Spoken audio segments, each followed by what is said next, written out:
Olá, meus amados irmãos, a paz do Senhor Jesus Cristo. Nós estamos aqui mais uma vez para mais uma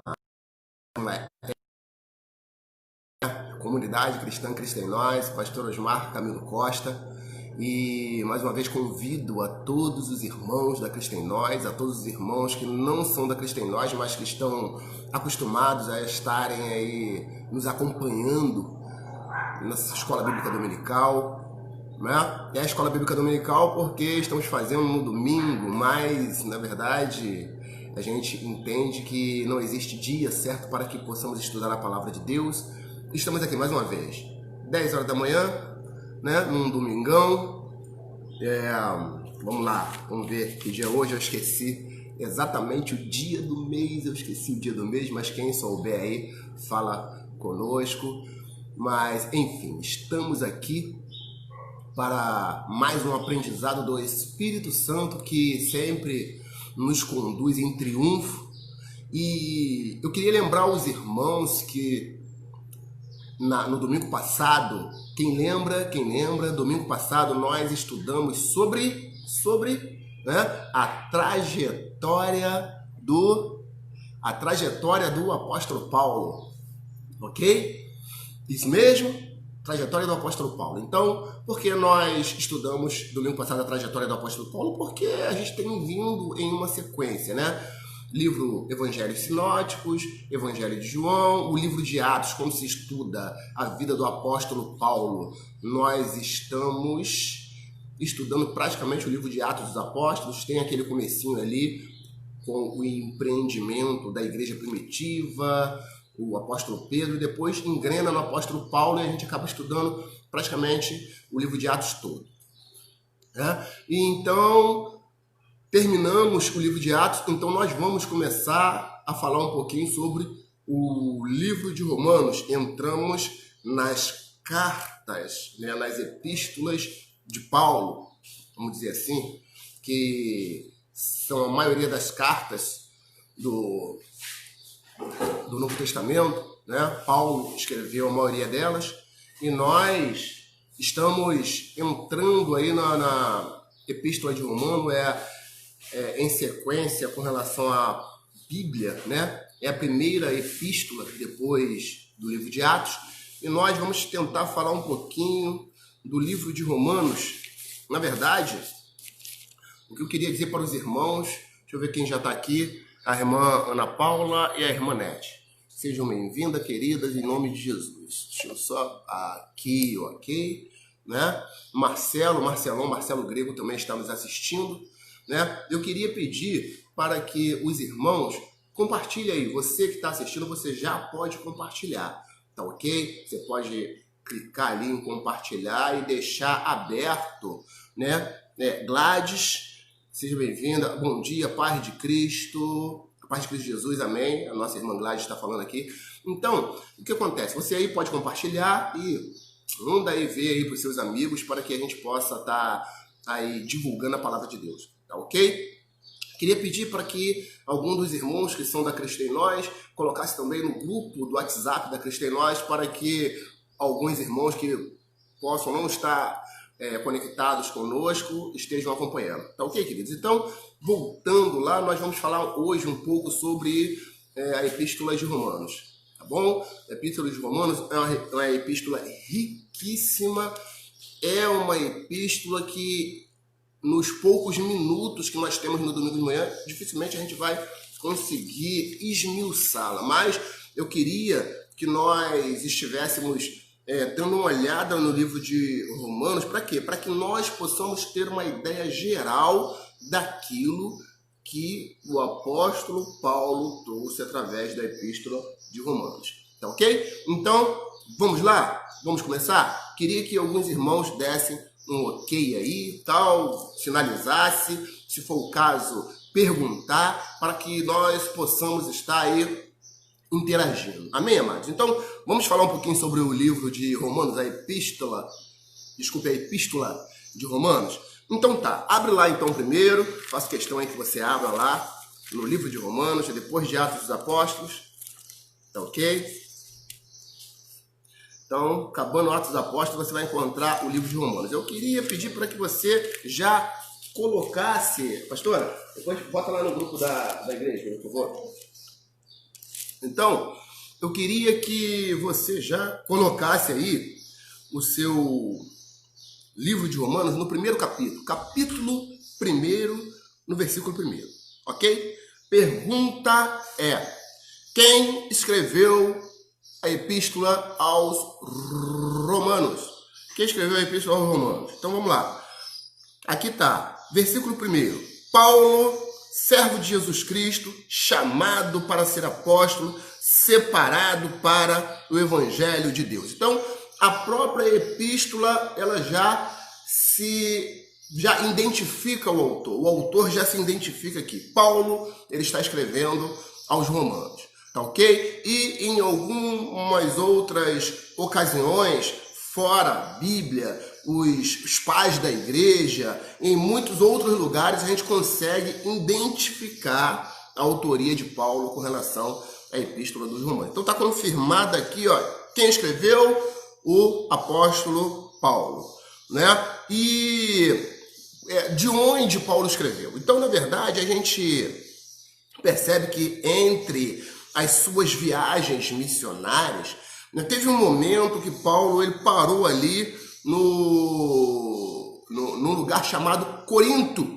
Na verdade, os irmãos devem conhecer, porque existe o livro de 1 Coríntios 1, o livro de 1 Coríntios, de 2 Coríntios, e, na verdade, Paulo ele ficou um tempo ali. Então, tudo indica, os irmãos depois podem ver ali em Romanos 16, 23 e Atos, capítulo 18, versículo 7. Então, enfim, tudo indica que Paulo escreveu essa epístola durante as suas viagens missionárias. Então, podemos dizer que essa epístola é uma epístola de viagens. Por que uma epístola de viagem? Porque Paulo teve as suas epístolas de prisão.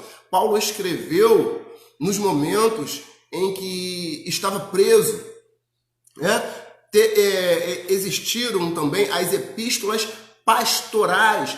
Paulo escreveu a alguns pastores seus, dando orientações como conduzir as suas igrejas, né? Teve as epístolas pré-concílio. Depois nós vamos falar direitinho. Nós já falamos, para quem está acompanhando as aulas aí, no Evangelho de João, a gente chegou a falar alguma coisinha, se eu não me engano, mas no livro de Atos a gente falou o que foi o concílio. O concílio foi aquele momento em que houve uma divisão dentro da igreja, principalmente a igreja de Antioquia da Síria, porque os judeus queriam que os gentios crentes guardassem a lei. Então houve ali um contratempo entre eles de ideias, né? Um contratempo teológico, e eles tiveram que ir a Jerusalém para resolver isso. Então a igreja principal, a igreja de Jerusalém, fez um concílio. Isso aí está escrito lá no livro de Atos, capítulo 15. A igreja fez um concílio e resolveu o que eles fariam a partir de então com relação aos crentes que não eram judeus, né? Apenas a salvação pela graça, basta. Então o que acontece? Paulo chegou a escrever algumas epístolas pré-concílio, né? Porque Paulo já tinha fundado algumas igrejas, porque esse concílio foi depois da primeira viagem missionária. Então ele já tinha fundado algumas igrejas, ele já queria visitar de novo essas igrejas para fortalecer os irmãos, e também escreveu algumas cartas pré-concílio. Enfim, então vamos lá. Foi uma epístola de viagem. Como era essa igreja de Roma, já que ele estava escrevendo para a igreja de Roma, né? Aqui, deixa eu chamado... Tá, ok, daqui a pouco a gente vai chegar lá, mas Paulo, ele escreveu para os romanos, mas não para os romanos, para quem? Para César? Para a guarda pretoriana? Não, ele escreveu para a igreja que estava localizada em Roma, tá? Então, como era essa igreja que estava localizada em Roma? Essa Roma em si, a cidade, ali habitavam de 20 a 30 mil judeus, né? Então, muitos judeus ali estavam naquela localidade, morando naquela localidade. A cidade de Roma, particularmente, ela era uma cidade muito moderna, né? Ou seja, um ponto ideal para se estabelecer uma igreja, porque era um lugar que muitas pessoas iam e vinham. Então era um lugar que algumas pessoas poderiam ir, receber o evangelho e depois ir embora. Deixa eu ver aqui. A irmã Vanessa, paz do Senhor. A irmã Luciana Veiga, paz do Senhor. Então tá. Então a cidade de Roma era uma cidade muito importante para que se realmente Paulo estivesse preocupado com a igreja de Roma. Então a Roma era um lugar muito moderno, era um dos centros culturais do Império Romano, um dos centros, tinha um dos centros, era um lugar que a sua engenharia era uma coisa de louco, né? Tinha até na época um ditado que todos os lugares levam a Roma, todos os lugares, não sei se é bem essa frase, todos os caminhos, a pastora lembrou aqui, todos os caminhos levam a Roma. Por quê? Porque todas as estradas construídas no Império Romano, elas tinham um destino, a cidade de Roma. Então qualquer estrada, né? A irmã Viviane aqui, a paz do Senhor, querido, em nome de Jesus. Então qualquer estrada que as pessoas pegassem ali no Império Romano, elas levavam para Roma. Não tinha como errar aquele caminho. Então, com relação à sua engenharia, falando sobre os coliseus romanos, né? Aquelas arquiteturas que perduram até hoje, né? Lugares de diversão, né? Os gladiadores lutavam ali em Roma, era um palco ali de espetáculos constantes, né? Na verdade, o que a gente entende é que Roma hoje era como se fosse Nova York, uma das cidades centros, um dos lugares mais importantes do mundo. Então ali era um lugar mais importante. Então Paulo tinha, sim, preocupação com outras igrejas, mas tinha uma preocupação grande por causa do ponto estratégico que se encontrava aquela igreja. A paz do Senhor, a pastora aqui está entrando através da Cristo em Nós, né? A paz do Senhor Jesus, ok? Então, nesse período em que essa cidade totalmente moderna de Roma, o imperador, ele até chegou a lançar posso dizer, um método de controle da população, porque muitos dos pobres, muitas das pessoas que eram até algumas vezes escravizadas, se sentiam muito desprivilegiadas quanto aos recursos que o governo liberava para essas pessoas sobreviverem. Então, o que o imperador fez? O imperador, ele deu pão e circo, né? O que é pão e circo? Pão e circo era diversão e comida. Por quê? Porque o povo tendo o bucho cheio e o povo tendo diversão, o povo não reclama, né? Algumas estratégias que algumas vezes vemos hoje em dia, aí eu estou falando assim de governo A e governo B, mas daí um auxílio isso, um auxílio aquilo, dá diversão, dá carnaval, dá isso e daquilo, o povo fica quieto, né? Algumas vezes o povo pode estar passando fome, né? Se o governo chegar assim, ó, vamos cancelar esse ano o carnaval, porque nós queremos investir nisso, nós queremos investir naquilo, nós queremos investir em hospitais, em escola, aí o povo chega e fala, mas e a nossa diversão? Aí o governante, então tá, toma aí, auxílio. E aí o povo faz o quê? Fica quieto, né? Uma das melhores maneiras de controlar, e naquela época, a cidade de Roma já fazia isso, os imperadores já faziam isso, tá? E como era a igreja em si? Nós falamos da cidade de Roma, e como era a igreja? Já que havia muitos judeus na cidade, a igreja de Roma era composta de judeus e não judeus, judeus e gentios. Era um misto ali, né? E assim, essa igreja de Roma, aí a gente vai ver aqui, era uma igreja muito elogiada por Paulo. Era uma igreja abençoada. Era uma igreja que tinha os seus princípios. No livro ali, no primeiro capítulo de Romanos, lá no versículo 8, olha só o que Paulo fala para eles.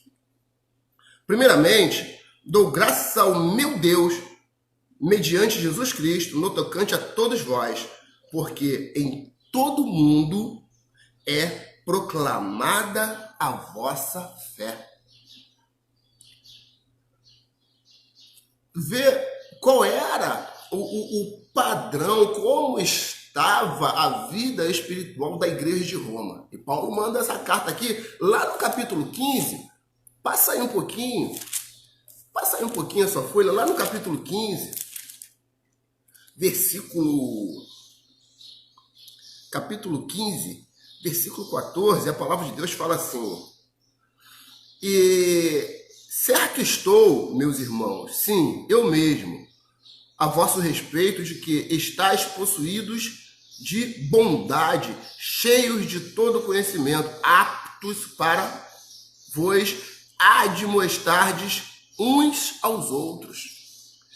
Esse era o nível espiritual da igreja ao qual o apóstolo Paulo estava enviando essa carta aqui. Aqui pertinho, no capítulo 16, versículo 19, vamos ver se é isso mesmo. Ele fala: pois a vossa obediência é conhecida por todos, por isso me alegro a vosso respeito. E quero que sejais sábios para o bem e simples para o mal, ou seja, sábios para o bem, voltados para o bem, e quero que cada vez mais vocês se apartem do mal. Nosso varão aqui, Gustavo, está aí nos assistindo, seja bem-vindo. A irmã Gladys fala: é verdade. Então, irmã, é exatamente isso que acontecia com a igreja de Romanos. Aí tá, Paulo está mandando uma carta a uma igreja que ele fundou? Não. Uma das igrejas que com certeza Paulo não fundou foi essa igreja de Roma, né? Porque Paulo está mandando uma carta e a gente não vê Paulo ali. Paulo nem chegou a Roma ainda. Paulo estava em Corinto. Paulo só foi chegar a Roma na sua última viagem de prisão, que eu considero a quarta viagem missionária. Paulo fez 1, 2, 3 viagens missionárias. Quando chegou em Jerusalém, no final da terceira viagem missionária, foi preso. E nós contamos aqui na aula de Atos dos Apóstolos. E depois ele foi conduzido a Roma porque ele quis apelar para César. E nessa condução, ele foi indo e foi pregando o evangelho e chegou a Roma.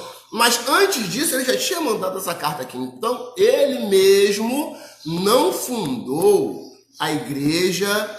Luciana Lopes, a paz do Senhor, minha querida. Então, ele mesmo não fundou a igreja de Roma, né? Aqui a gente observa que quando ele chega em Roma, a igreja já existia. Lá em Atos, capítulo 28, no finalzinho do livro de Atos, no finalzinho da história de Paulo, a palavra de Deus diz, capítulo 28, no versículo 13, a palavra de Deus diz assim, ó: donde bordejando chegamos, costeando, chegamos a Régio, no dia seguinte, tendo soprado o vento sul, e em 2 dias chegamos a Puteoli. Então essa cidade era uma cidade portuária, e essa cidade portuária, ela já pertencia a Roma, né? Versículo 14, onde achamos alguns irmãos. Olha só, Paulo nunca tinha ido ali e já tinha pessoas convertidas. Alguns irmãos que nos rogaram que ficássemos com eles 7 dias. E assim foi. E assim nos dirigimos a Roma. Aí versículo 15, tendo ali os irmãos ouvido notícias nossas, vieram ao nosso encontro até a praça de Ápio e as 3 vendas. Vendo-os Paulo e dando por isso graças a Deus, sentiu-se mais animado. Paulo, quando chegou em Roma, um lugar que ele, não sei se ele conhecia quando ele não era convertido, porque o Paulo era um homem culto e viajado, mas na conversão, nos seus empreendimentos missionários, Paulo não tinha ido ali a Roma. Então, quando ele chegou naquela situação de prisão, os irmãos daquela localidade que já existiam ali, né, os irmãos foram acolher Paulo, e Paulo se sentiu muito assim, renovado, né? Então, da onde saíram esses irmãos? Quem foi que pregou o evangelho a esses irmãos? Né? Porque a igreja de Jerusalém começou em Jerusalém, Judéia, Samaria, e depois foi até os confins da terra. E Roma é um dos lugares considerado pela igreja de Jerusalém os confins da terra. Mas da onde surgiram esses irmãos? Lá no comecinho, irmãos, lá no comecinho do livro de Atos, lá no Pentecoste, quem se lembra?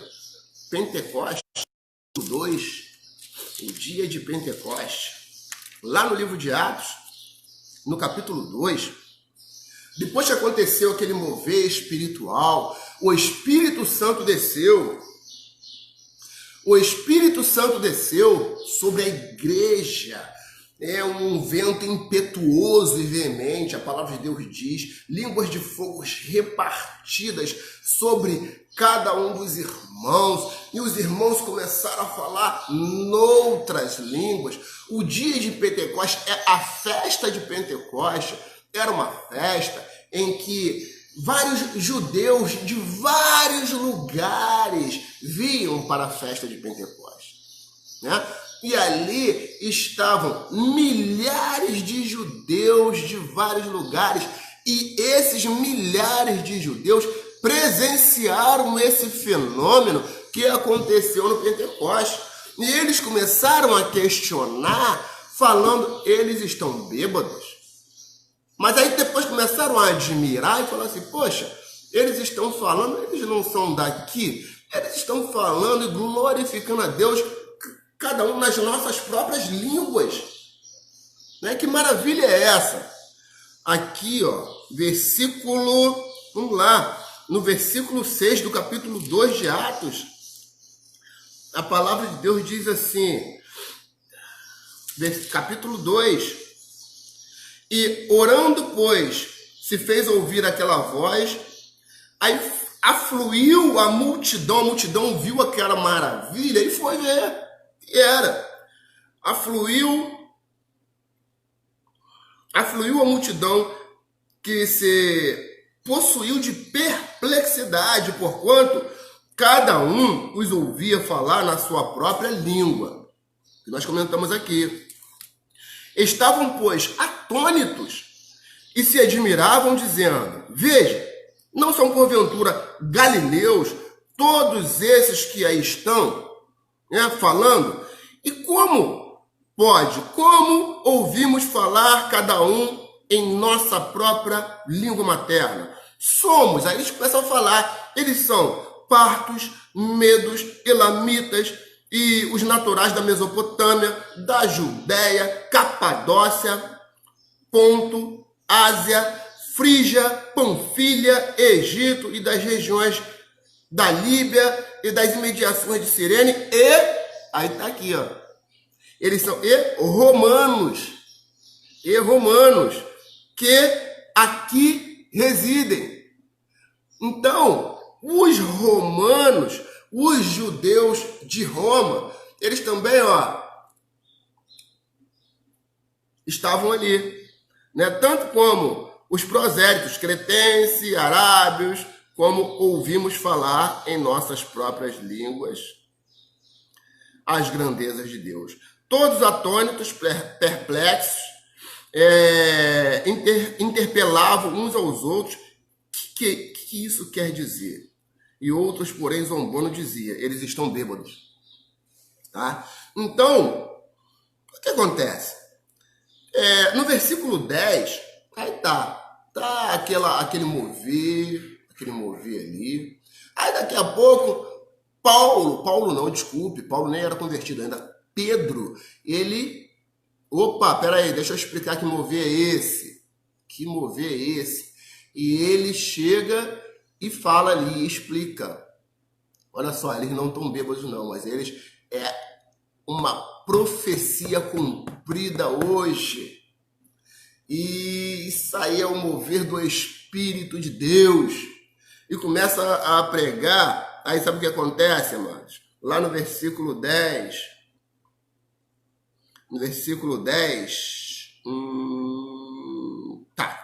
Aí, no discurso de Pedro, acontece o discurso de Pedro, né? Daqui a pouco eu acho aqui, mas os irmãos, seguindo aí o discurso de Pedro a partir do versículo 14, vai chegar um momento em que, daqui a pouco eu acho, vai chegar um momento em que Paulo prega e 3.000 pessoas se convertem só na primeira pregação. Depois Paulo prega de novo e 5.000 pessoas se convertem. Sabe o que pode ter acontecido aqui? Muitos dos judeus de Roma podem ter se convertido e voltou para sua terra. E voltaram para sua terra. Então, enfim, o que, na verdade, a gente entende é que quando Paulo chegou ali, né, a igreja já existia. E, na verdade, a igreja era diferente da igreja hoje. A igreja era a igreja nos lares. O Senhor, os irmãos abriam as suas casas para que a igreja funcionasse.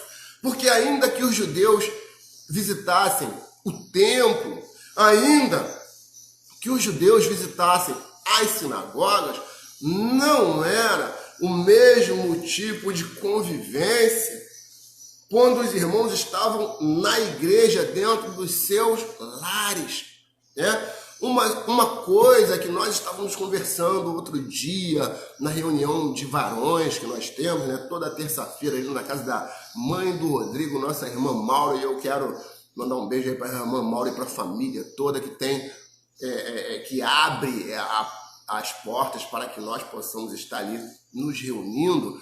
Então, o que nós estávamos falando e comentando é que a igreja vinha muito bem quando era uma igreja que se reunia nos lares, cada casa era uma igreja, cada crente era um ministro. E aí houve uma investida contra a igreja, e quanto mais se investia, mais a igreja crescia. Então houve um mover demoníaco. A história nos conta que Constantino se converteu, e aí todo o Império Romano se converteu. Aí sabe o que aconteceu? Tirou-se a igreja de dentro dos lares e agora passou-se a funcionar dentro daqueles templos gigantescos. E quem eram os ministros? Agora não, agora eram pessoas selecionadas. Né? Então a coisa começou a ficar tão ruim, tão caótica, até que a igreja chegou na era das trevas. Então, houve, e hoje há um mover de fazer o que nunca deveria ter deixado de acontecer. A igreja voltando aos lares, cada casa uma igreja e cada crente um ministro, né? algo que nunca deveria ter deixado de acontecer. Se eu me convertia naquela época da igreja primitiva, eu ainda leigo, ainda que novo convertido, eu carregava sobre os meus ombros a responsabilidade de apacentar a minha família, de reunir. Então as igrejas naquela época se reuniam, era pai, mãe, filho, tia, sobrinho, aquele grupo ali, e outras pessoas que de repente poderiam estar ali, como acontecia, a igreja crescendo, ia se multiplicando. Então, isso acontecia ali, era uma bênção. Aqui acontecia a mesma coisa em Roma. Muitos irmãos abriam os seus lares, muitos irmãos assumiam a responsabilidade de cuidar da sua casa, cuidar dos seus, cuidar. E isso era igreja. E a igreja, a palavra de Deus fala que a igreja, ela crescia e se multiplicava, tanto para com os judeus quanto para com os gentios. Inclusive, volta lá para o livro de Romanos, volta lá para o livro de Romanos. Inclusive, a maior parte dos irmãos da igreja de Roma eram gentios, não judeus. Tá ok? Você que está acompanhando as aulas aí, você pode, creio que você esteja entendendo o que nós estamos falando, de gentios, né? A maior parte dos irmãos tinha muitos judeus lá em Roma, mas a maior parte da igreja era gentio. Roma, capítulo 1, versículo 5, diz assim, por intermédio de quem viemos a receber graça e apostolado por amor do seu nome, para a obediência da fé entre todos os gentios, né? E cujo número sois também vós, chamados para serdes de Jesus. Aqui ele está falando, vós gentios da igreja de Roma, vocês também são de Jesus. Não se sintam menosprezados. E aqui temos algumas referências, né? Romanos capítulo 1, versículo 5, versículo 6, versículo 13, lá no capítulo 11, versículo 13, lá no capítulo 15, versículo 9 ao versículo 18, nós encontramos muitas vezes Paulo conversando através da sua carta com os gentios, porque tinha muito gentio ali na igreja de Roma, tá? Então, entendendo um pouquinho como era a igreja de Roma, né? Aqui a gente vê que a igreja de Roma tinha suas debilidades, ou seja, eles eram uma bênção. Todo mundo sabia como era a vida espiritual, a obediência e tudo aquilo que eles faziam para o Senhor, né? E a mandou um coraçãozinho aqui e eu mando um beijo pro meu neném. Tá? Então, todo mundo sabia como era a igreja de Roma, que era uma bênção, mas também tinha as suas debilidades. O que nós, daqui a pouco, iremos ver aqui, através dessa carta de Romanos,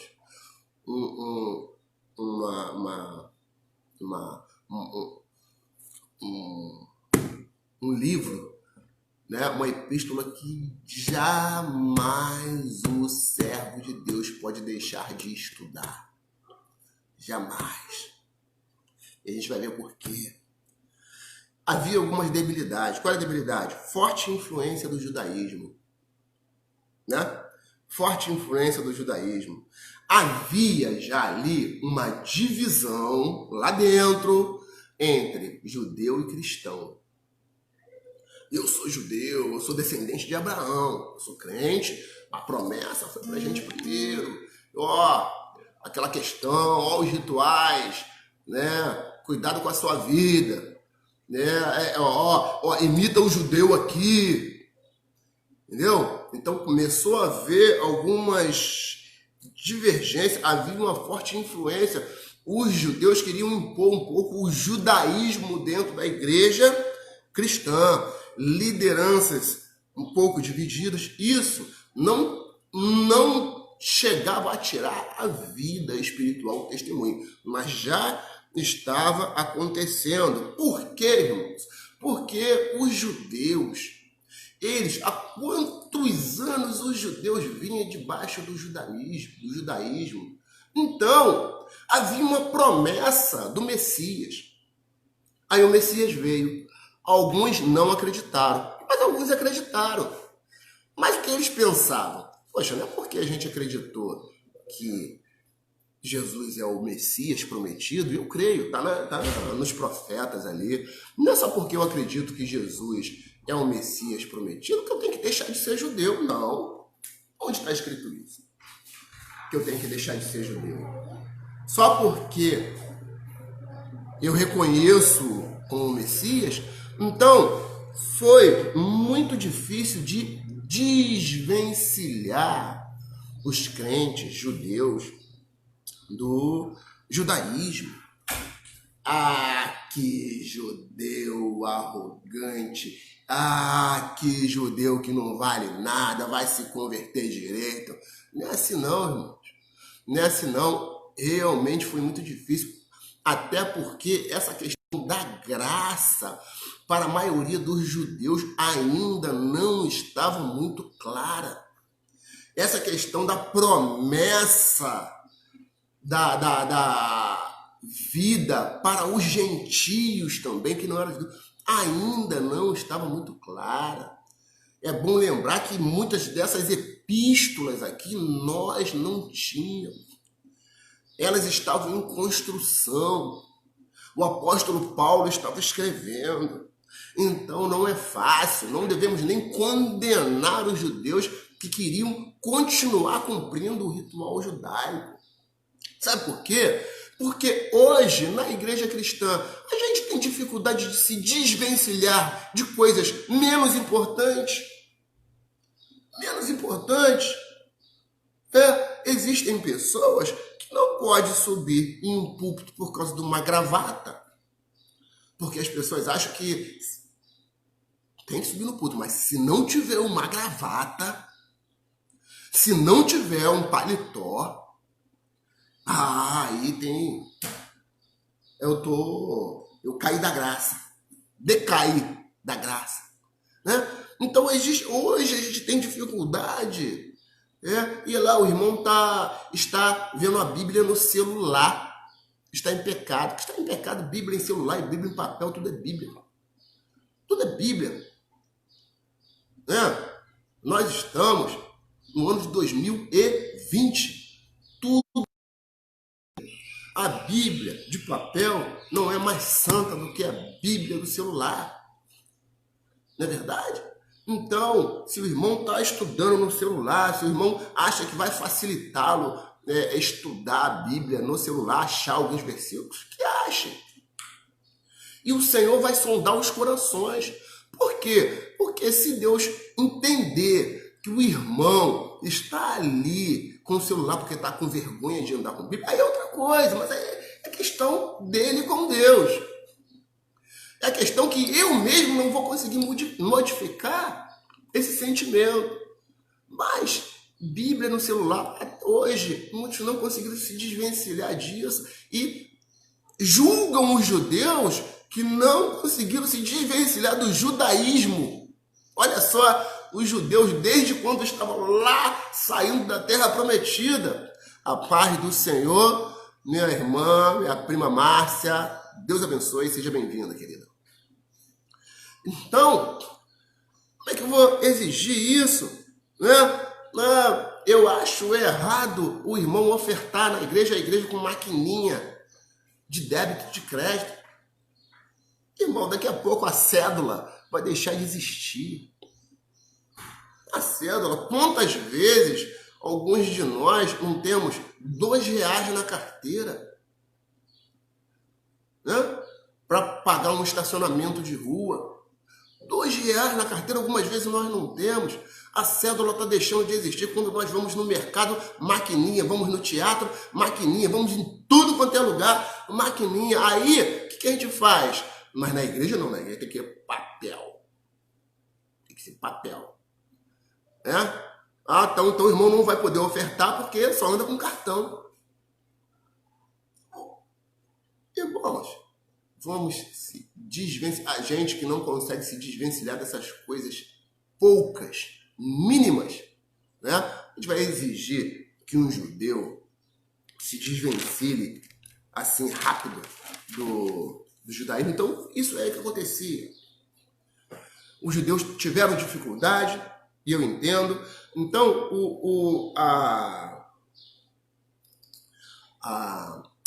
o estudo do livro de Romanos, ele traz mais ou menos isso, uma estrutura de que são 16 capítulos. Tá bom, irmãos? 16 capítulos. E do capítulo 1 ao capítulo 8, a palavra fala sobre, o livro de Romanos fala sobre a base do evangelho. Né? Ela fala sobre condenação, justificação, santificação. Né? Então fala sobre tudo isso, o homem condenado, a justificação através de Jesus, a santificação do 1 ao 8. Aí depois vem o 9 ao 16. O 9 ao 16 fala das atitudes, fala das vontades de Deus, a vontade que Deus tem para que o homem viva para Cristo. Né? Fala também da boa obra que o homem tem que desempenhar na igreja e no mundo, na pregação do evangelho. Então, esse estudo, ele é estruturado, essa carta é estruturada, assim, Paulo constituiu, né, em duas partes. Vamos dizer, em dois grandes capítulos. 1 ao 8 e 9 ao 16. Aí, essa epístola, porque é interessantíssimo que nós, como crentes, nós venhamos a estudá-la. Por quê? Porque essa epístola fala sobre os principais temas da vida cristã. Vamos ver, eu anotei aqui, olha só os temas. Fala sobre pecado, fala sobre lei, fala sobre julgamento, fala sobre destino humano, fala sobre fé, fala sobre obra, fala sobre graça, fala sobre justificação, fala sobre santificação, fala sobre eleição, fala sobre o plano da salvação, fala sobre obras de Cristo e a do Espírito Santo, fala sobre a esperança cristã, fala sobre a natureza e a vida da igreja, fala sobre o lugar dos judeus e dos gentios no propósito de Deus, fala sobre a mensagem do Antigo Testamento, fala sobre deveres do cristão e fala sobre retidão de moralidade pessoal. E agora a gente vai falar sobre cada uma delas. Brincadeira, irmãos. Não tem como. Não tem como falar sobre esmiuçar, mas eu queria te dizer que todos esses temas se encontram aqui dentro desse capítulo de Romanos. E qual é o tema principal? Lê aqui que você vai encontrar. Tema principal do livro de Romanos: a justificação pela graça mediante a fé. Justificação pela graça mediante a fé. O Agostinho foi impactado por esta mensagem de Romanos.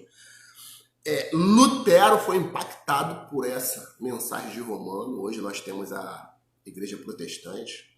Creio que até os pré-reformadores antes de Lutero também tenham sido impactados por essa epístola.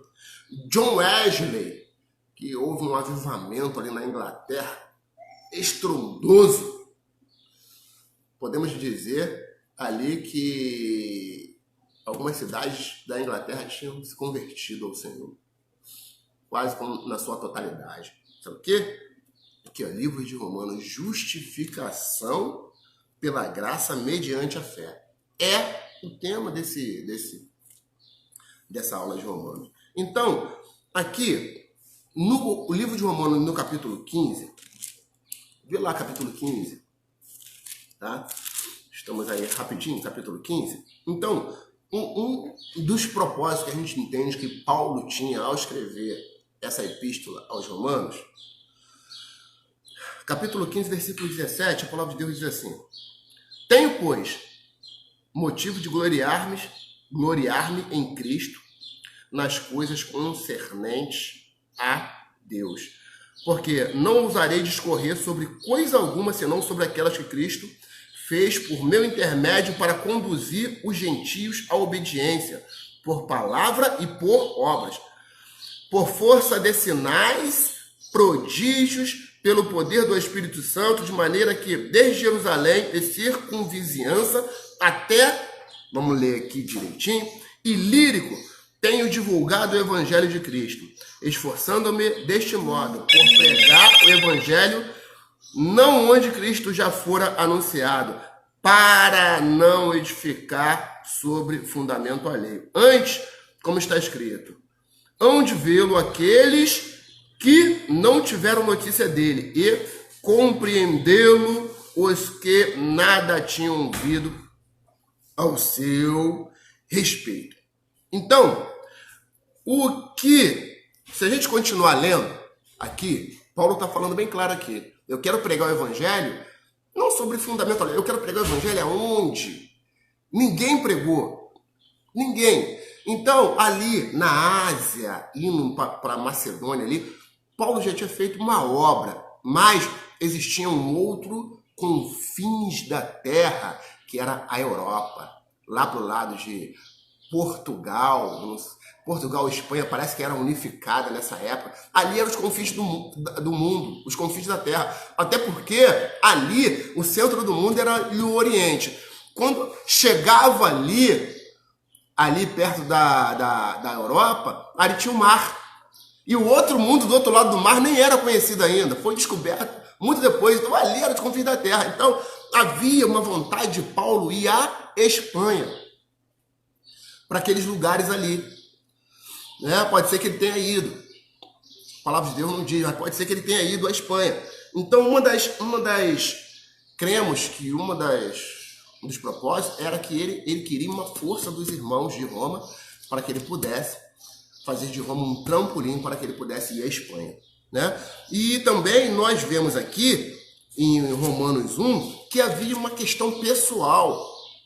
Né? Ele queria visitar os irmãos de Roma. Ele queria conhecer os irmãos de Roma. Aqui, versículo 1, capítulo 8, primeiramente dou graças a Deus, mediante Jesus Cristo, no tocante a todos vós, porque em todo mundo é proclamada a vossa fé. Então, ele mesmo, Paulo, já conhecia ali a fé dos irmãos de Roma. Aí, porque Deus, a quem sirvo em meu espírito no evangelho de seu Filho, e minha testemunha de como incessantemente faço menção de vós em todas as minhas orações, suplicando que, em algum tempo, pela vontade de Deus, se me ofereça boa ocasião para visitar-vos. Sem conhecer os irmãos de Roma, Paulo orava. Paulo queria visitar os irmãos de Roma, porque muito desejo ver-vos, a fim de repartir convosco algum dom espiritual, para que sejais confirmados. Isto é, para que em vossa companhia reciprocamente nos confortemos por intermédio da fé mútua, vossa e minha. Então Paulo ele queria visitar os irmãos de Roma, um dos propósitos da carta. Por quê? Porque ele queria não só comunicar algum dom espiritual, ser bênção para aquela igreja, mas ele queria também ser abençoado, reciprocamente, está falando aqui. Ele queria ser abençoado por essa igreja de Roma. Quem não está entendendo, fala aí, para a gente estar minimizando as dúvidas. Tá? Então, e aqui no versículo 10, Paulo, ele queria ir, mas ele temia não conseguir. Versículo 10. Em todas as minhas orações, suplicando que, em algum tempo, pela vontade de Deus, se me ofereça boa ocasião para visitar-vos. Em outros versículos também, fala que ele temia não conseguir chegar a Roma. O porquê a gente não sabe direito. Tá? Então, e dentre esses propósitos, tinha um propósito principal de Paulo ao escrever essa carta aos Romanos. Ele queria colocar no coração da igreja que deveria existir comunhão entre o crente judeu e o crente não judeu. Era algo que já estava acontecendo. né? Ou seja, igualdade ele queria mostrar através dessa carta aqui que os irmãos vão ler e vão entender, depois de tudo isso que nós estamos falando, que ele queria mostrar que deveria existir comunhão entre judeu e não judeu. Ele queria mostrar através dessa carta que todos são pecadores, o filho de Abraão e quem não é filho de Abraão, que todos têm direito à graça, o judeu e o não judeu, que todos, judeu e não judeu, eles são um único corpo agora em Cristo. Não deve se fazer acepção. Judeu e não judeu é povo de Deus. Judeu e não judeu é Israel espiritual. Então, diante disso tudo, através dessa carta de Romanos, ele queria, na verdade, Paulo queria que judeus e não judeus fossem alcançados pela graça e misericórdia de Deus. Porque enquanto o judeu se achasse melhor do que o não judeu, não seria alcançado pela graça. Ele se achava melhor por causa das obras que ele praticava, principalmente as obras da lei. E algumas vezes o não judeu se sentia um pouco não merecedor. Então essa carta aos romanos era para que eles dois, judeu e não judeu, fosse alcançado pela misericórdia de Deus. Ok? Então, rapidamente, a gente vai falar aqui, ó, o capítulo 1 desse livro. O que ele faz? Ele começa defendendo a posição ministerial do apóstolo Paulo. Aqui no 1, ele fala assim, ó, Paulo, servo de Jesus Cristo, chamado para ser apóstolo, separado para o evangelho de Deus, chamado para ser apóstolo. Porque algumas pessoas estavam considerando o apóstolo só os 12. Judas morreu, levantaram Matias no lugar de Judas e só os 12. Quem é esse aí que está querendo pregar para a gente? Apóstolo? Que apóstolo é esse? Então, na verdade, ele defende aqui, ele faz uma defesa do seu ministério que já estava sendo contestada por algumas pessoas, né? E era fundamental que antes dele começar a falar, que ele fizesse com que os irmãos acreditassem que ele também tinha sido chamado apóstolo por Deus, por Jesus. Eles consideravam que as pessoas, né, algumas pessoas consideram que quem era apóstolo era simplesmente aqueles que tiveram contato com Jesus, viram Jesus, tiveram ele sendo ensinados por Jesus. E Paulo ele fala que ele teve uma experiência pessoal com Jesus quando ele estava indo para Damasco. E ele foi chamado por Jesus para ser apóstolo dos gentios, para pregar para os gentios. E ele queria convencer as pessoas disso, por quê? Porque como ele efetivamente iria doutrinar as igrejas, iria abençoar, iria fazer um trabalho relevante se as pessoas não estavam nem acreditando nele. Então era necessário que as pessoas primeiro acreditassem em quem ele era. Jesus fez isso? Fez, de uma certa forma fez. Né? Quando Jesus pergunta a eles assim, quem dizem que sou? Uns dizem que tu és Elias, outros dizem que tu és João Batista e um dos profetas. Aí ele vira para os discípulos e fala assim, e vocês? Quem vocês dizem que eu sou? Porque o mais importante eram os discípulos dele saber quem ele era. Porque a obra iria fluir, a obra iria multiplicar se os discípulos soubessem exatamente quem ele era. Aí vem Pedro, porta-voz, e fala, tu és o Cristo, filho do Deus. Era isso que ele queria, porque aí dá para continuar.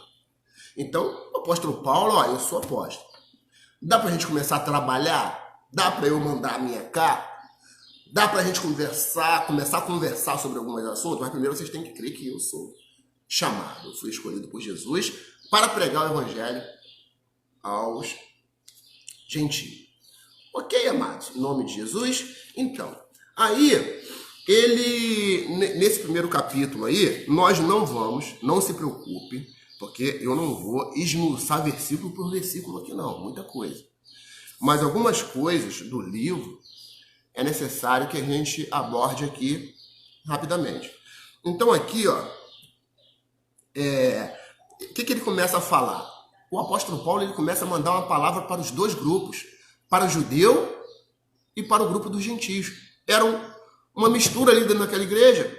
Então ele fala aqui, ó, Paulo, o qual foi outrora prometido, aí ele fala de Jesus, o qual foi por Deus outrora prometido por intermédio dos seus profetas nas Sagradas Escrituras, com respeito ao seu filho, o qual, segundo a carne, veio da descendência de Davi e foi designado Filho de Deus com poder, segundo o Espírito de Santidade, pela ressurreição dos mortos, a saber, Jesus Cristo, nosso Senhor. Então ele estava falando o seguinte, Jesus Cristo, judeus, de Roma, da igreja de Roma. Jesus Cristo é aquele prometido pelos profetas. Ele estava validando isso. E no versículo 5 falei, por intermédio de quem viemos a receber graça e apostolado por amor do seu nome, para a obediência por fé entre todos os gentios. Então ele está mandando uma carta para os gentios, uma palavra para os gentios também, que a partir de agora, os gentios teriam que obedecer a Jesus, né? Mediante aquele relacionamento de fé. O que a palavra nos mostra aqui no princípio é que o apóstolo Paulo ele está falando através dessa carta com os judeus e está falando com os gentios. Aí, lá no versículo 16, ele diz assim, pois não me envergonho do evangelho, porque é poder de Deus para a salvação de todo aquele que quer. Primeiro, do judeu e também do grego, do gentio. Né? Versículo 17. Visto que a justiça de Deus se revela no evangelho de fé em fé, como está escrito, o justo viverá pela fé. Ó, o que impactou a vida de Lutero aqui. Então, o que ele está falando, gente, judeu, gentio, esquece esse negócio de lei, esquece esse negócio de obra, esquece esse negócio de salvação pela obra, salvação pela lei. Não ignore a obra. A palavra de Deus não diz para que a gente ignore, faça a obra de Deus com zelo. Mas o que o evangelho, a epístola de Romano está falando é o seguinte, ignore essa questão de a salvação vai vir por causa das obras. Ok? Então ele está colocando isso aqui. Aí, a partir do versículo 18, os irmãos podem ver aí, quem estiver com a sua Bíblia aberta ou quem estiver com a sua Bíblia virtual, também Bíblia eletrônica, vai ver que a partir do versículo 18, Paulo coloca um quadro aqui de condenação.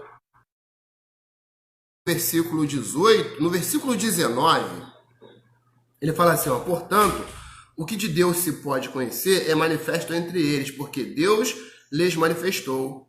Versículo 20, porque os atributos invisíveis de Deus, assim o seu poder, eterno poder, como também a sua própria divindade, claramente se reconhece desde o princípio do mundo, sendo percebidos por meio das coisas que foram criadas. Tais homens são, por isso, indesculpáveis. Então ele fala aqui no começo, aqui, seguinte, manda um recado, olha só, as maravilhas de Deus se manifestam nas coisas que foram criadas. Olha para o homem, olha para a natureza e a gente percebe, né, pela complexidade que existe, a gente percebe Deus ali criando. Existe um grupo de pessoas, cadê onde eu estou? Existe um grupo de pessoas, cientistas e estudiosos, matemáticos, que eles chegaram a seguinte conclusão, analisando tudo isso com relação a médicos, biólogos, eles chegaram a uma conclusão. Tudo isso que foi criado não foi criado por acaso, não foi pela evolução. Existe um designer inteligente. O que eles falam? Eles não falam nem que foi Deus em si. Eles falam, ó, se é Deus, mas alguém inteligente criou isso aqui tudo. É só o irmão ou a irmã colocar aí no YouTube e falar assim, design inteligente. Então, a gente vai se deparar com vários estudos, as pessoas entendendo que existe um designer inteligente. As coisas são muito complexas e se encaixam perfeitamente para que sejam algo ocasional, como alguns querem falar. Então, as maravilhas de Deus, como a gente percebe aqui, elas são observadas por tudo aquilo que foi criado. Aí o apóstolo Paulo ele vem falando sobre algo tremendo aqui, que é o quadro de condenação. Eu quero ler, irmãos. É um pouquinho grande, mas eu quero ler. O quadro de condenação. A partir do versículo 21, a palavra de Deus fala assim: portanto, tendo conhecimento de Deus, não glorificaram como Deus, nem lhes deram graças. Antes, se tornaram nulos em seus propósitos, em seus próprios raciocínios, obscurecendo-lhes o coração insensato. Inculcando-se por sábios, tornaram-se loucos, mudaram a glória do Deus incorruptível semelhante à imagem de homem. Então ele já está começando a falar aqui, ó, um dos quadros de condenação da humanidade, né? Está relacionando pecados aqui. Então ele fala assim, eles tornaram a glória de Deus em imagem, a glória do Deus incorruptível em semelhança da imagem do homem corruptível, bem como aves, quadrúpedes, répteis, ou seja, fizeram imagens e colocaram aquilo ali como se fosse Deus e se prostram diante daquilo ali e fazem oração, fazem petições com relação àquelas coisas. Imagem de homens, hoje a maioria das imagens são de homens, mas naquela época eram imagens de homens e imagens de animais que eram colocadas como deuses. E as pessoas adoravam aquilo. Olha só, então, que crueldade com o Espírito Santo de Deus que estava acontecendo. Inculcando-se por sábios... Aí tá. Por isso, versículo 24, Deus entregou tais homens à imundícia pelas concupiscências de seus próprios corações para desonrarem o seu corpo. Até o seu corpo eles começaram a desonrar. Como? Por eles mudaram a verdade de Deus em mentira, adorando e servindo a criatura. Eles fizeram deuses e começaram a adorar deuses em lugar do Criador, o qual é bendito eternamente. Amém. Por causa disso, entregou Deus às paixões infames. Deus deixou que eles continuassem vivendo daquela maneira. Não os impediu, porque aí até as mulheres mudaram o modo natural de suas relações íntimas. As mulheres. Qual o modo natural? É mulher com homem e homem com mulher. Então ele fala, porque até as mulheres mudaram o modo natural de suas relações íntimas por outro contrário à natureza. E semelhantemente, só as mulheres? Não. Os homens também, deixando o contato natural da mulher, se inflamaram mutuamente em sua sensualidade com torpeza, ou seja, homem com homem, homens com homens, e recebendo em si mesmo a merecida punição do seu erro. 27. E por haverem desprezado o conhecimento de Deus, o próprio Deus os entregou a uma disposição mental reprovável para praticarem coisas inconvenientes. Ou seja, Deus vai travar? Não vai não. Deus vai deixar as pessoas praticarem, mas depois a conta vai ser alta. Cheios de toda injustiça, malícia, avareza e outros tipos de pecado. A malícia, a avareza, maldade, possuídos de inveja, homicídio, contenda, dolo e malignidade, sendo difamadores, caluniadores, aborrecedores de Deus, insolentes, soberbos, presunçosos, inventores de males, desobedientes aos pais, né? Coisa terrível que hoje acontece muito, insensatos, pérfidos, sem afeição natural, sem misericórdia.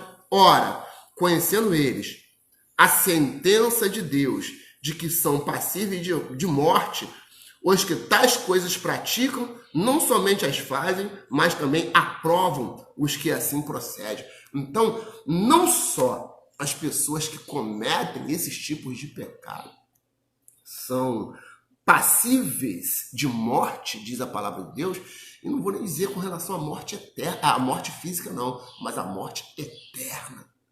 São passíveis de morte não só as pessoas que a fazem, mas também as pessoas que aprovam. Eu não faço, mas eu acho legal, bacana, e temos que, poxa, abraçar. Essas pessoas, todas essas pessoas também, que são passíveis de morte, e morte eterna, né, que é a pior, aprovam os que assim procedem. Então, o que acontecia, aí eu não vou dizer dentro da igreja, mas ali no Império Romano, era o seguinte: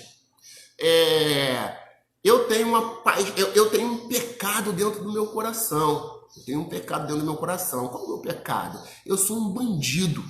Vamos contextualizar, eu sou um traficante. Eu não consigo sair do tráfico. Então, sabe o que acontece? Eu vou para a igreja dos traficantes. A igreja em que eu posso ser traficante, eu seria abençoado. A igreja, o Deus ali dos traficantes não vai me cobrar. O padroeiro dos traficantes, ou o Deus dos traficantes, não vai me cobrar nada. Eu vou continuar com a minha vida, né?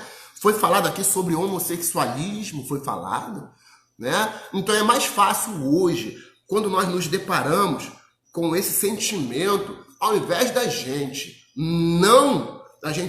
resistir e procurar buscar a misericórdia de Deus para que possamos ser transformados pelo poder de Deus, é mais fácil eu buscar uma igreja de homossexual. É mais fácil eu buscar uma igreja de homossexual. Entendeu? Então, por quê? Porque aí, né, eu não deixo de praticar o meu pecado, eu me sinto bem. Né? E isso acontecia aqui, ó, lá no Império Romano. Isso que acontecia. Né? Eu queria dizer que não sou inimigo de traficante, não sou inimigo de polígamo, não sou inimigo de homossexual, tenho até alguns amigos, mas eu tenho compromisso com a verdade. Então, eu estou falando aqui, né? Os irmãos podem recorrer aí, pode ler, capítulo 1, a partir do versículo 21 ao versículo 32.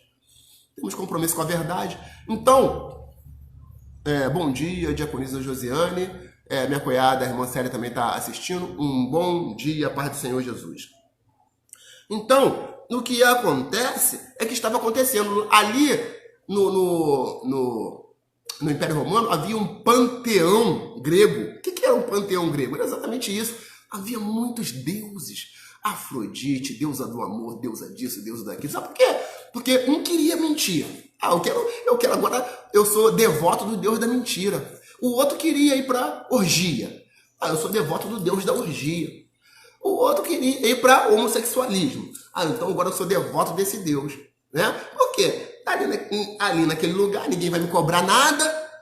Então é mais fácil eu fazer isso do que eu me transformar. Eu não quero ser mais ladrão. Eu não quero ser mais bandido. Então, Senhor, tenha misericórdia de mim, porque Tu que criaste todas as coisas, do nada Tu trouxeste a existência daquilo que não existe, Tu também pode mudar a minha vida e mudar o meu coração. Né? E muda. Tá? Em nome de Jesus. Então, ali havia esse panteão grego, e aqui, nesse capítulo 1, a palavra de Deus nos fala que a ira de Deus cai sobre esses pecados aqui. Não adianta querer, não tem refúgio. O único refúgio, o único refúgio é Jesus. Não temos outro refúgio. Não adianta correr para o capeta. Não adianta correr para o diabo. Entendeu? Não adianta correr. né? Porque quando você está nas mãos de Satanás, você ainda tem um refúgio, que é Jesus. Agora, quando você cai, está debaixo da ira de Deus, não tem para onde correr. Só a misericórdia de Deus sobre as nossas vidas. Então, eu vou acelerar um pouquinho aqui, né? Então, aqui no versículo 17, que eu não vou ler, eu queria ler todos esses versículos que eu coloquei aqui, que é muito interessante.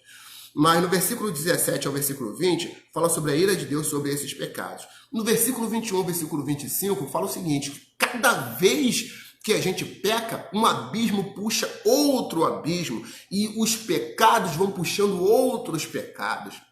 Daqui a pouco a pessoa está toda enrolada, a pessoa está presa, a pessoa está cheia de capeta no corpo. Por quê? Porque um abismo puxa outro abismo, um demônio puxa outro demônio, e daqui a pouco a gente vai brotando nas nossas vidas e vai destruindo a nossa vida. E no versículo 26 diz que Deus, ele não autoriza nada disso, não. Não é só porque Deus não está, a princípio, entre aspas, Deus está passivo, que Deus não está autorizando. Deus não autoriza, mas Deus deixa, né? E quem se embrenha por esses caminhos, mais cedo ou mais tarde será punido, cairá debaixo da mão do Deus vivo. Tá ok? Então, no capítulo 2, a gente vê aqui o justo juízo de Deus. Falando aqui no capítulo 2, fala que Deus, toda a sua justiça, né? Se Deus, aqui, eu vou ler aqui o versículo 2, do capítulo 2, né? Bem sabemos que o juízo de Deus é segundo a verdade, contra os que praticam tais coisas. Contra os que praticam tais coisas, né? Aí ele, a vida eterna aos que, perseverando, fazer o bem, procuram glória, honra e incorruptibilidade, mas a ira e indignação aos facciosos que desobedecem à verdade e obedecem à injustiça. Tribulação e angústia virão sobre a alma de qualquer homem que faz o mal, ao judeu primeiro e também ao grego. Glória, porém, e honra e paz a todo aquele que pratica o bem, ao judeu primeiro e também ao grego, porque para com Deus não há acepção de pessoa. Então, capítulo 2 fala basicamente do juízo de Deus. E o capítulo 3 fala sobre que o problema do pecado é universal. Aqui, ó, o problema do pecado é universal, capítulo 3. Vamos lá. Versículo 1. Qual é, pois, a vantagem do judeu? Ou qual a utilidade da circuncisão, de ser judeus, dos rituais judaicos? Né? Versículo 9.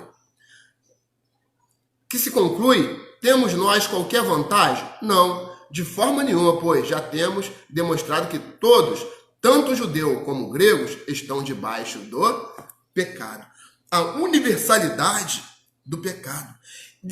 O judeu, principalmente por se achar o bambambam, cumpria os rituais da lei, ele, algumas vezes, ele corria aquele risco da autojustiça. Quando você se autojustifica, você não precisa da justificação do Senhor. Então, o ideal é que nós nos prostremos e que possamos pedir misericórdia ao Senhor, que possamos falar assim: Senhor, as minhas forças são inúteis com relação a essas questões. Me ajuda, me tira desse lamaçal do pecado. Né? Então a palavra ela fala que essa questão é uma questão universal. Quando a gente é cheio de si, eu não tenho problema, eu sou isso, eu sou aquilo, eu sou bem resolvido, eu não sei o quê, eu sou uma pessoa, eu sou um politicamente correto e tal, não sei o quê. E a gente algumas vezes endurece o nosso coração para a ajuda de Deus, e algumas vezes a gente nem pede a ajuda de Deus. Paulo fala isso porque ele era assim. Aula passada, Paulo era assim.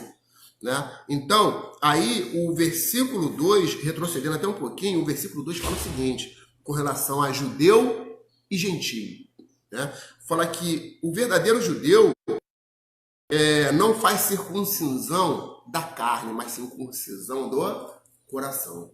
Está falando que o principal é a vida espiritual agora. Falando para os judeus, o principal agora é vida espiritual. Né? Versículo, cadê? Capítulo 2, versículo 28. Por quê? Não é judeu quem é apenas exteriormente, nem circuncisão a quem é na carne. Porém, judeu é aquele que é interiormente. E circuncisão é a que do coração, no espírito, não segundo a letra, e cujo louvor não procede dos homens, mas de Deus. Ok? Então, o capítulo 3 fala sobre esse problema universal. Aí, lá no versículo no versículo 21 do capítulo 3, Jesus entra para resolver o problema da humanidade. Aqui. Jesus entra. Capítulo 3, versículo 21. Mas agora, sem lei, se manifestou a justiça de Deus, testemunhada pela lei e pelos profetas. Justiça de Deus, mediante a fé em Jesus Cristo, para todos e sobre todos os que creem, porque não há distinção. Não há distinção. Versículo 24. Sendo justificado gratuitamente por sua graça, mediante a redenção que há em Cristo Jesus. 25. A quem Deus propôs no seu sangue como a propiciação mediante a fé para manifestar sua justiça, por ter Deus, na sua tolerância, deixado impunes os pecados anteriormente cometidos. 28. Concluímos, pois, que o homem é justificado pela fé, independente das obras da lei. O que Paulo está falando aqui é o seguinte: está consumado, Jesus falou. Então Jesus veio para resolver esse problema desse quadro de condenação que foi colocado aqui. Né? O quadro de condenação que tanto judeu como gentio está incluído. Aí o versículo 4 fala sobre a justificação pela fé, mostrando que Abraão foi justificado pela fé.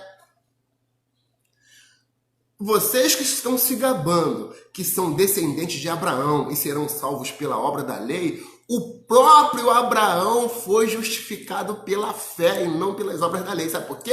Porque Abraão, antes de existir lei, a lei só foi existir em Moisés.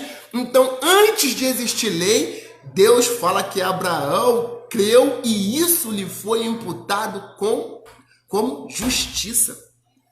Então, aqui a palavra, aqui no capítulo 4, você pode ler lá, capítulo 4, né, no versículo 1 ao versículo 3. Ora, pois, que diremos ter alcançado Abraão, nosso pai, segundo a carne? Porque se Abraão foi justificado por obras, tem que se gloriar, tudo bem. Porém, diante de Deus, ele não pode se gloriar diante de Deus. Ok. Pois, que diz as Escrituras? Abraão creu em Deus e isso lhe foi imputado para justiça. Versículo 7. Bem-aventurado aqueles cujas iniquidades são perdoadas e cujos pecados são cobertos. Bem-aventurado o homem a quem o Senhor jamais imputa pecado. Então, o capítulo 4 coloca Abraão, ao qual eles falavam assim: nós somos descendentes de Abraão e nós praticamos a lei, nós seremos salvos mediante a lei, e por isso nós somos melhores do que esses gentios que estão aqui na nossa igreja em Roma.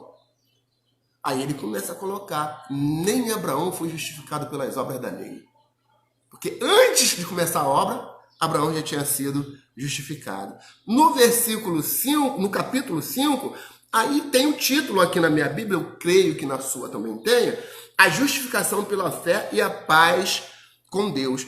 Aqui no capítulo 5, ele faz uma distinção, ele faz um paralelo entre Adão e Jesus. Capítulo 5, no versículo 14, ele fala assim, ó. Entretanto, reinou a morte desde Adão até Moisés, mesmo sobre aqueles que não pecaram, a semelhança da transgressão de Adão, o qual prefigurava aquele que havia de vir.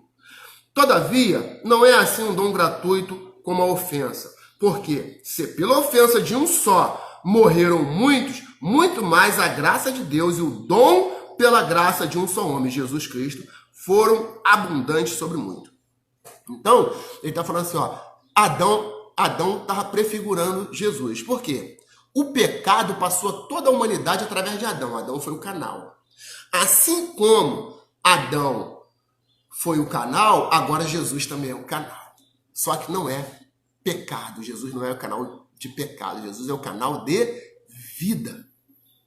Então, agora quem é descendente de Cristo pela fé, nós, pela carne, nós somos descendentes de Abraão. A paz do Senhor, irmã Patrícia. Beijo no Júnior e no Felipe. Tá ok? Em nome de Jesus. Então, vamos lá. Então, nós somos descendentes de Adão pela carne. Então, nós herdamos esse DNA do pecado. Mas agora, a palavra de Deus nos fala aqui em Romanos que nós somos descendentes de Cristo pela fé. Então, nós herdamos o DNA da vida. O que aconteceu é como se nós estivéssemos andando de carro e acabasse o combustível. Acabou o combustível. Quando acaba o combustível, o carro ainda continua andando. Mas depois um dia ele vai parar, está sem combustível.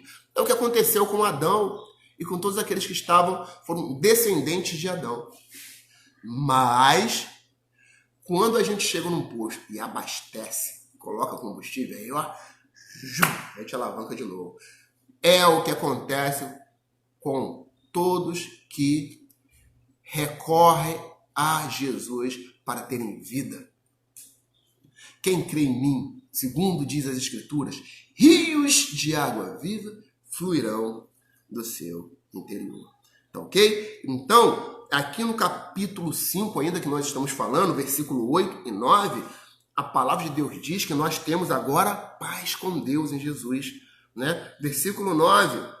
Versículo 8, mas Deus prova o seu próprio amor para conosco pelo fato de ter Cristo morrido por nós, sendo nós ainda pecadores. Logo, muito mais agora, sendo justificado pelo sangue, seremos por ele salvos da ira. Então, o versículo 5 aqui fala que agora, depois daquele quadro caótico, de pecado, de condenação, tanto de judeu como de grego, chegou Jesus. E aqueles que recebem Jesus pela fé têm o DNA da vida. Temos vida com abundância, temos vida eterna. É isso que o livro de Romanos... Tá bom. Tá, estamos terminando aqui, me passaram o horário aqui, tá bom? Então o que nós estamos falando aqui é o seguinte, que no capítulo 5 diz que nós fomos livres da ira. No capítulo 6, somos livres do pecado. Vê aí, capítulo 6. Quem tem o título? Livres do pecado pela graça. Poderíamos ler alguns versículos, né? Temos vida eterna, temos vitória sobre a morte, temos comunhão com Deus. Então, aqui, esse versículo 6, o 12, o 13 e 14, eu quero fazer questão de ler. Por quê? Porque ainda que nós estamos livres do pecado, segundo o capítulo 6 de Romanos, nós não devemos o pecado reinar. Tá ok? Porque algumas vezes a gente acha que a gente é salvo, já estamos salvos e temos que banalizar a questão da vida cristã, de viver em novidade de vida, de se esforçar para fugir do pecado. Né? Versículo 12 diz assim: não reine, portanto, o pecado em vosso corpo mortal, de maneira que obedeçais às suas paixões. 13. Nem ofereçais cada um os membros do seu corpo ao pecado, como instrumentos de iniquidade, mas oferecei-vos a Deus como ressurretos dentre os mortos e os vossos membros a Deus como instrumentos de justiça. 14. Porque o pecado não terá domínio sobre vós, pois não estáis debaixo da lei e sim da graça. Então, a gente vê aqui que não devemos deixar o pecado reinar. Capítulo 7, livres da ira. Diz aqui que nós somos livres da ira. E a ilustração que o capítulo 7 nos traz, né, o que o capítulo 7 nos traz, eu queria que você abrisse lá, e fala sobre até uma situação difícil que acontece com o ser humano.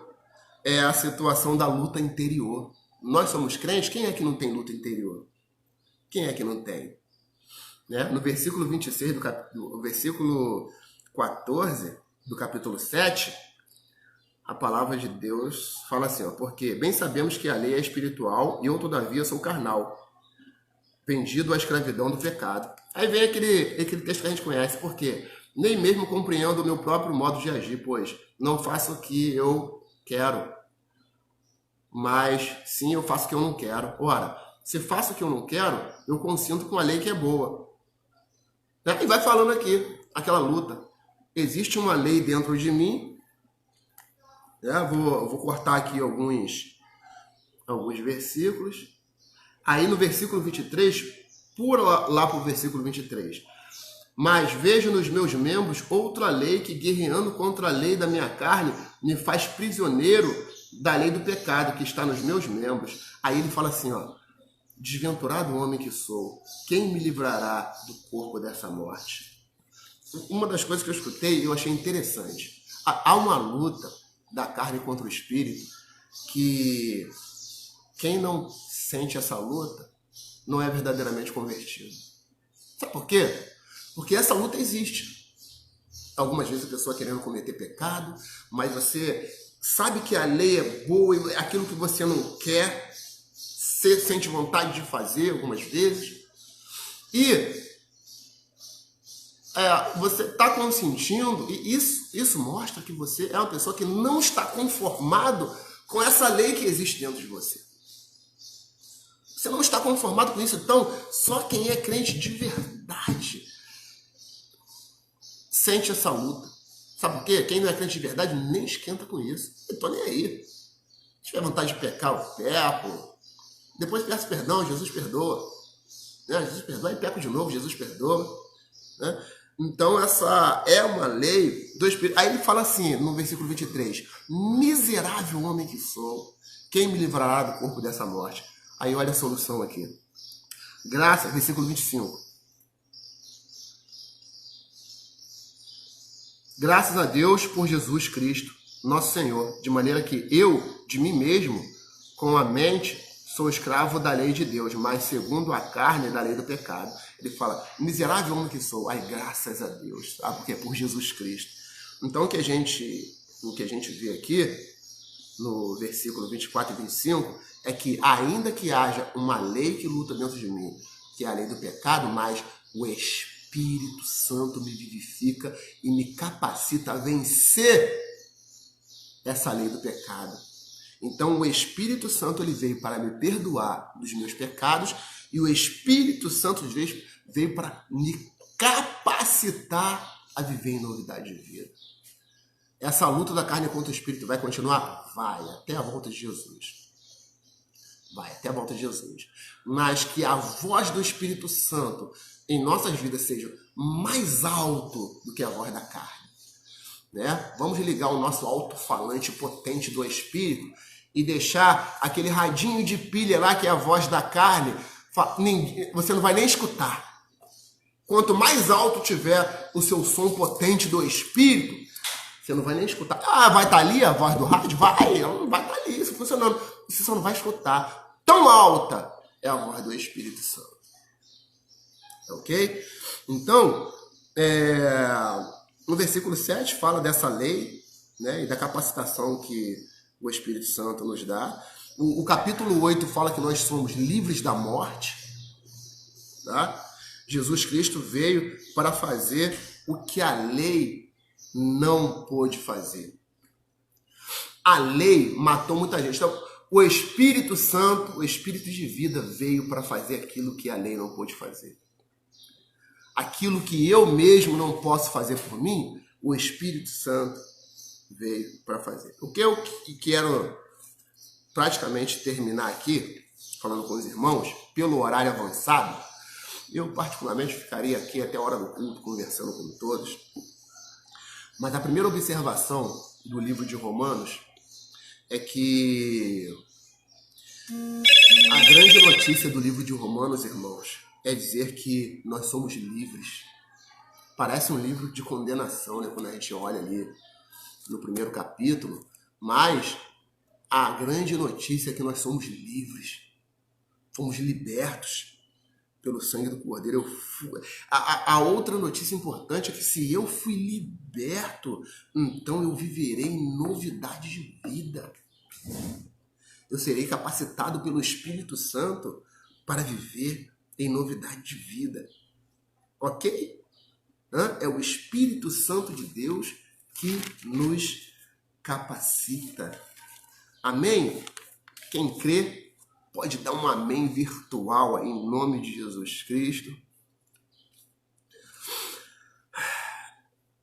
Capítulo 11 fala que Israel, o capítulo 11, ele fala uma coisa importante também. Ele mexe um pouco com a arrogância dos gentios, para que os gentios não se sintam melhores do que... Porque tanta palavra quanto o judeu, que daqui a pouco o gentio vem e se sente melhor do que o judeu.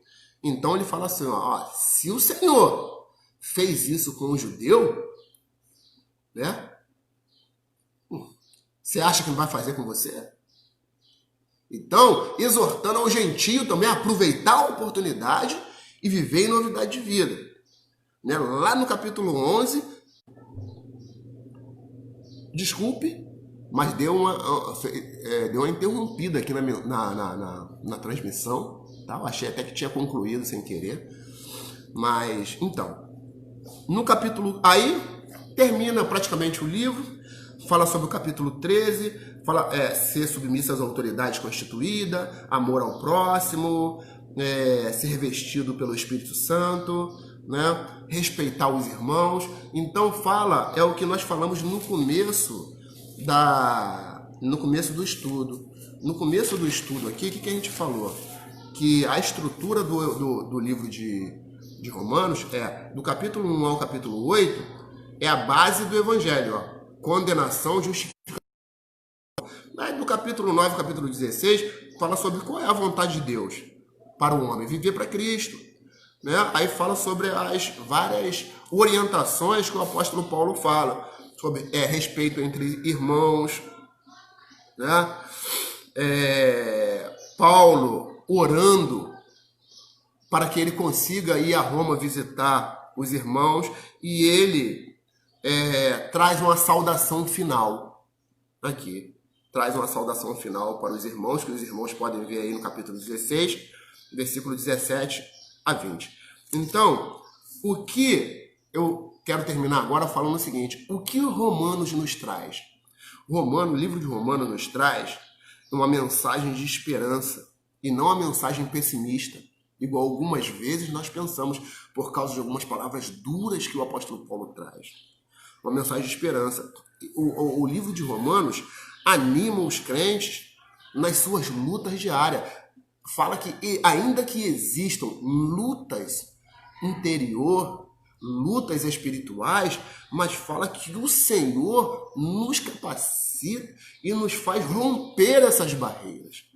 Né? E mostra, o livro de Romanos mostra Pai, Filho e Espírito Santo intercedendo por cada um de nós. Ok? Eu queria, amados, que você lesse o livro de Romanos e estudasse. Eu queria terminar com esse versículo aqui de 8:37. Romanos 8:37 diz assim: em todas as coisas, porém, somos vencedores por meio daquele que nos amou. Então, o que eu queria te dizer é que o livro de Romanos, ele é um livro que nenhum crente pode deixar de ler. Pelas preciosidades espirituais, pelos ensinamentos que o Espírito Santo nos traz através dessa palavra. Ele nivela todo ser humano, mostrando que todo ser humano é igual, todos nós somos pecadores e carecemos da misericórdia do Senhor, mas glória a Deus pelo Espírito Santo que nos conduz em triunfo, nos capacita, né, a resistir o pecado. Estava falando para os irmãos, existe um versículo que fala assim, oreis para que não entreis em tentação. Existe tentação que a gente nem deveria entrar se nós orássemos. É o Espírito Santo que nos capacita. Em nome de Jesus, eu quero agradecer a cada irmão, a cada irmã que esteve aqui conosco, né? Aqui estiveram conosco hoje. Vamos lá.